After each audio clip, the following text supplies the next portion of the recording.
The girl suddenly realized she might be dead. She stood there while her mom, completely unable to see her, was anxiously calling the police to report her missing. Neve began to panic. Hey, stop it. This isn't funny.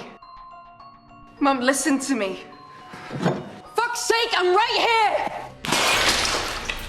Her mom still couldn't see her, and the vase she had just knocked to the floor had mysteriously disappeared. Looking back, she saw the vase perfectly intact in its original place. Neve ran upstairs to call her sister, but the result was the same. That's when she noticed the marks around her neck in the mirror. Back in her room, she discovered not only bruises on her neck, but also all over her legs and a gash on her head. She had no idea what had happened to her. All she remembered was competing in a motorcycle race with her boyfriend Nick the day before. Everything after the race was completely blank. She decided to go to the race venue to investigate. When she arrived, her parents, family, and teammates were searching for her throughout the forest. But she knew in her heart they wouldn't find her there. This morning, she had awakened at the bottom of the lake before making her way to shore and home. She must still be in the lake, but she couldn't let her family know. Just then, the family's terrier ran over and began barking frantically at her. She realized that the dog could actually see her. Suddenly, she had an idea. She led the dog toward the lake. Her stepfather noticed the dog's strange behavior, guessed it must have picked up a scent, and called everyone to follow. Soon, Neve had guided them to the lakeside.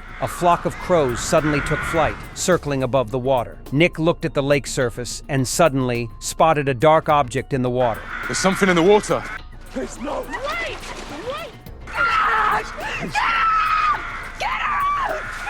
Nick and two friends quickly swam out into the lake. Sure enough, minutes later, they returned with her body. Her mother collapsed instantly upon seeing it. Soon her biological father arrived. He looked at his ashen-faced daughter in utter devastation. After the police arrived at the scene, everyone left the lakeside with heavy hearts. That's when Neve suddenly noticed her father continuously glancing in her direction. She looked behind her. There was no one else there. Only then did she realize her father could see her. She ran to him, but her father thought he was hallucinating from grief. He quickly returned to his car, about to leave. Neve refused to give up and followed on a motorcycle. Dad! Dad, stop! Please! This isn't real! You can't abandon me! Leave me alone! Dad! You're dead! Seeing that her father still wouldn't believe, Neve made a bold decision. Stop, Dad! Stop!